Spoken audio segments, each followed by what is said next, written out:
vraies voix Sud Radio, le grand débat du jour. Les vraies voix Sud Radio. Des tensions à Sainte-Soline dans les Deux-Sèvres où des milliers de personnes protestent. Associations environnementales, organisations syndicales et groupes anticapitalistes s'opposent à un immense projet de réserve d'eau destiné à l'irrigation agricole. Comment on va faire pour préserver l'eau ? En fait, c'est ça qu'il faudrait vraiment se poser comme question de façon démocratique. Des manifestants ont réussi à forcer des grilles protégeant le chantier. Certains se sont heurtés aux gendarmes déployés par la préfecture qui avait interdit le rassemblement. Je suis prête à y donner de ma personne, sur le plan physique même, pour pouvoir lutter contre une cause qui est juste. Cette partie de la manifestation extrêmement violente relevée d'activistes. Une quarantaine de personnes fichées S à l'ultra-gauche ont été repérées dans cette manifestation avec des modes opératoires qui relèvent, je n'ai pas peur de le dire, de l'écoterrorisme que nous devons absolument combattre. Et le mot est lâché. En tout cas, Félix Mathieu, le ministre de l'Intérieur qu'on vient d'entendre, Gérald Darmanin, dit vouloir éviter l'installation d'une nouvelle ZAD. Oui, pourtant ils ont l'air déterminés à rester ses opposants aux réserves d'eau. Ils ont édifié 2 tours en bois pour surveiller les alentours, un peu comme un campement assiégé.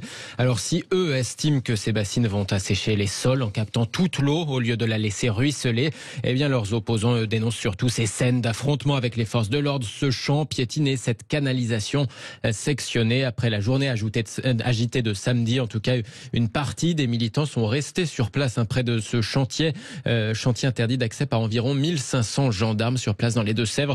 Le collectif occupe un terrain privé prêté par un agriculteur qui s'est opposé à ces réserves d'eau. Ils promettent en tout cas de mener depuis ce poste avancé des actions de harcèlement si le projet venait à continuer. Merci beaucoup Félix Mathieu. Justement, on en parle tout de suite dans notre grand débat et on se pose cette question à la suite des propos du ministre de l'Intérieur, Gérald Darmanin. Il dénonce, je cite, l'éco-terrorisme. Est-ce que selon vous, ce propos est justifié, caricatural ou alors scandaleux? Pour l'instant, vous répondez 55% d'entre vous que c'est justifié. Vous répondez caricatural à 23% d'entre vous, scandaleux à 22% d'entre vous. C'est dire quand même si c'est plutôt partagé. Absolument. Et notre invité pour en parler, Benjamin Joyeux, est avec nous. Bonsoir, merci d'être avec nous. Bonsoir. Vous êtes conseiller régional Europe Écologie Les Verts en Auvergne, Rhône-Alpes et avec nous Philippe Bilger. Juste avant, un tour de table avec vous sur ce terme. Est-ce que ce terme est scandaleux selon vous, justifié ou caricatural? Je ne trouve pas. D'ailleurs, il n'a pas été inventé par Gérald Darmanin. Deuxième point, lorsqu'on regarde un dictionnaire, on nous indique que, au fond, il y a du terrorisme à partir du moment où on met au service d'une finalité politique de la violence. J'ajoute que me semble-t-il, parmi les gens qui sont sur ce bassin, je n'en ai pas entendu un seul prôner de manière pacifique un combat, au demeurant dans le cadre d'une manifestation non autorisée. Ce qui me scandalise par ailleurs, c'est évidemment les multiples violences commises à l'encontre des gendarmes, dont certaines sont très graves, et plus au fond, et là notre interlocuteur pourra donner vraiment un point de vue qui m'intéresse par avance, c'est le fait que à partir du moment où l'arbitrage est très difficile à faire sur le plan intellectuel et même écologique, quand on voit le point de vue des agriculteurs entre les défenseurs des bassins et leurs contempteurs, est-ce que la violence n'est pas encore plus injustifiable? Tom, Conan? Moi, effectivement, le terme, après, chacun a le droit d'utiliser les termes qu'il veut. Enfin, je veux dire, c'est pas le terme en lui-même sur lequel il faut, à mon avis, s'apesantir. Mais sur le fond, effectivement, moi, je me pose quand même pas mal de questions sur ces méthodes. Un peu en lien, même si c'est un autre sujet, mais c'est le même type de réflexion derrière. Vous savez que les attaques qu'il y a eu sur des tableaux dans des musées récemment, sur un Monet, sur un Van Gogh, etc. Oui, sur des voitures. Voilà. Alors bon, donc ils ont jeté parfois certains activistes de la purée. Bon, des tableaux, la plupart du temps, ont été protégés, donc ils n'ont pas été en tant que tels touchés.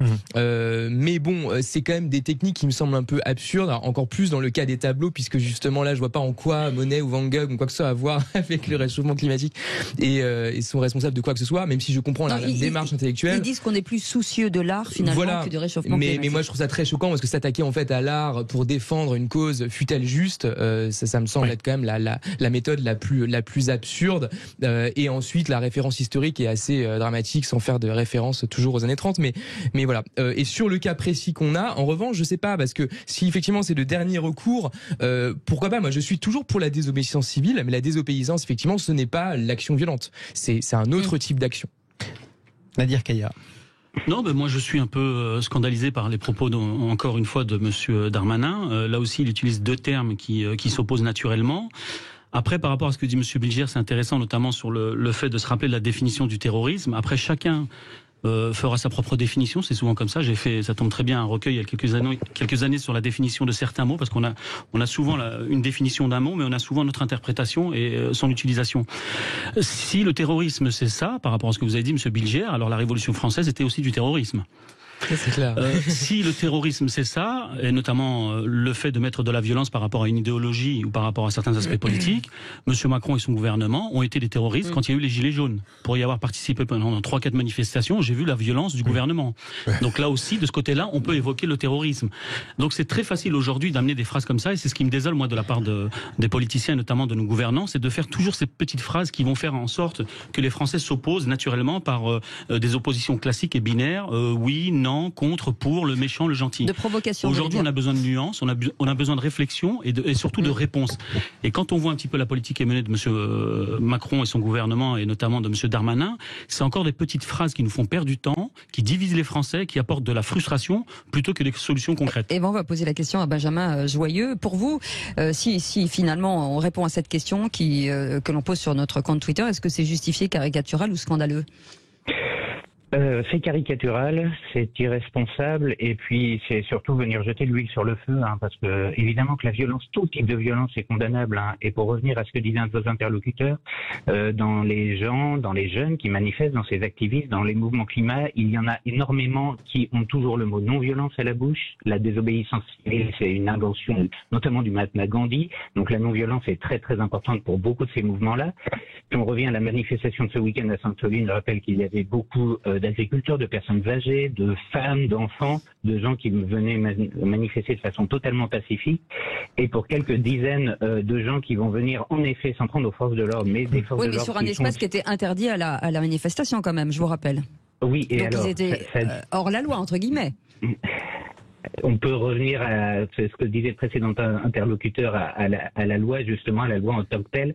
Il serait bien de revenir à la table des négociations et de dire est-ce que la loi de privatiser comme ça des millions de cubes d'eau pour la bassine, là ça va être une des plus grandes de France, et elle sera que pour 12 agriculteurs. Or, dans la manifestation, il y avait aussi beaucoup d'agriculteurs qui s'opposent à ce modèle productiviste qui nous mène droit dans le mur en termes de réchauffement climatique et en termes de biodiversité et de souveraineté alimentaire. Donc le vrai sujet, il est surtout là. Parler d'écoterrorisme pour masquer le vrai sujet qui est celui de la répartition de l'eau et de la question de l'accaparement de l'eau, c'est un contre-feu ouvert par Gérald Darmanin pour empêcher de parler du vrai sujet, qui est celui-là. Mais vous restez avec nous. Justement, ne partez pas. Ne partez surtout pas, Benjamin Joyeux. Surtout que vous étiez en plus en soutien d'une autre ZAD jusqu'à il y a une semaine. C'était à la Clusaz contre un projet d'un bassin de rétention d'eau pour alimenter des canons à neige. Pour l'instant, d'ailleurs, les zadistes là-bas ont eu gain de cause en justice. Qui sont ces zadistes? On en parle avec vous et puis avec nos trois zadistes à nous, Tom Conan, Nadir Kaya et bien sûr Philippe Bilger. Nos vraies voix sur Sud Radio. À tout de suite. Bienvenue sur Sud Radio. Les vraies voix Sud Radio, 17h-20h, Jean-Marie Bordry, Cécile de Ménibus. Et bonsoir à vous. On est ensemble jusqu'à 19h, même jusqu'à 20h avec Cécile de Ménibus. Et même plus si affinité. Vous savez quoi? Vous voulez qu'on reste? On restera. Allez, voilà. Benjamin Joyeux est avec nous, conseiller régional Europe Écologie Les Verts en Auvergne-Rhône-Alpes, et nos éditorialistes du jour. Tom Conan est avec nous. Philippe Bilger est avec nous. Il est avec nous tous les jours. Donc, on est content de l'avoir tous les jours quand même. Et Nadir Kaya est avec nous. Et on va revenir sur cette ZAD, justement, qui c'est fini comment? On va parler. Alors, il y a deux ZAD. On va déjà parler. Il y a celle qui anime, justement celle que le ministre de l'Intérieur Gérald Darmanin ne veut pas voir sortir de terre. Et il y a celle de Haute-Savoie. Et il y a celle, justement, de la Clusaz. Où était Benjamin Joyeux en tant que conseiller régional Europe Écologie Les Verts?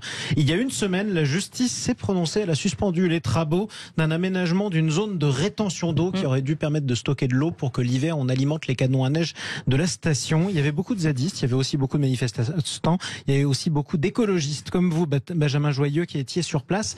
Qui étaient ces zadistes? Écoutez, c'est exact. Il y avait, ça tournait beaucoup, mais il y avait en gros entre 50 et 60 personnes en permanence, beaucoup de jeunes, beaucoup de gens du coin, étonnamment. On aurait pu croire que c'était des gens qui venaient de l'extérieur. Non, il y avait des gens du coin et puis beaucoup de gens de passage également, beaucoup de journalistes qui sont passés pour faire des reportages. Et moi, ce qui m'a beaucoup surpris, c'était d'abord la jeunesse des gens qui étaient ici et leur détermination à vouloir sauver coûte que coûte ce bois de la Colombière, donc c'est un magnifique bois qui fait encore partie d'une des zones sauvages de la station de la Clusa et qui risquait d'être complètement rasé, tout ça pour faire une cinquième retenue collinaire. Il y en a déjà 4 pour la Clusa. Les autorités l'avaient vendu comme étant pour fournir de l'eau potable au village en cas de stress hydrique, mais en fait, on s'est très vite aperçu que c'était surtout pour garantir de pouvoir avoir suffisamment de neige artificielle. Et c'est ça que beaucoup de jeunes qui en tout cas étaient dans le bois ne supportaient pas, de voir qu'on puisse massacrer un bois dans lequel il y a 58 espèces protégées, tout ça pour faire de la neige artificielle. Alors qu'on sait très bien que le modèle du tout-ski sur de la neige artificielle va droit dans le mur. Donc il y avait en plus à l'entrée du bois, ils avaient mis une magnifique banderole tout fousse dans le mur, qui résumait assez bien tout fousse dans le mur. Après, c'est aussi pour la survie des stations qui n'ont pas été épargnées ces derniers temps aussi, non? Oui, mais c'est justement, là encore, c'est un peu comme Sainte-Soline. Ce qui serait bien, c'est qu'on débatte enfin sérieusement, tous autour de la table, de justement l'avenir des stations de ski, c'est-à-dire quel modèle on essaye de prévoir pour demain. Il y a beaucoup d'acteurs qui réfléchissent à la transition des montagnes. Le 22 octobre, ça vous a peut-être pas échappé, qu'il y a une tribune qui a été signée dans le monde par plus de 300 acteurs, des chefs d'entreprise, des sportifs, des champions sportifs de la montagne comme Kylian Jornet, qui ont appelé justement à cette réflexion pour une montagne en transition et pour sortir du tout-ski. C'est un modèle des années 70-80 qui n'est absolument pas viable pour les décennies qui viennent. Et ce débat-là, en fait, on n'a même pas pu l'avoir avec les autorités locales qui se sont vraiment... qui étaient obtus, qui ne voulaient pas débattre avec les jeunes qui étaient dans ce bois et qui voulaient coûte que coûte défendre un modèle qui n'a pas d'avenir. Benjamin Joyeux, on va revenir sur ce qui s'est passé dans les Deux-Sèvres. Votre ex-candidat, Yannick Jadot, s'est fait traiter de crevure par des militants écologistes. Ils ont tagué la voiture. Oui, ils ont tagué sa voiture. Est-ce que ça vous choque ? C'est surtout pas très malin, oui. C'est sûr que c'est une violence symbolique qui est franchement qui dessert la cause à mon avis. Surtout que si ceux qui ont fait ça avaient connu le passé de Yannick Jadot, il a pratiqué la désobéissance civile quand il était plus jeune avec Greenpeace.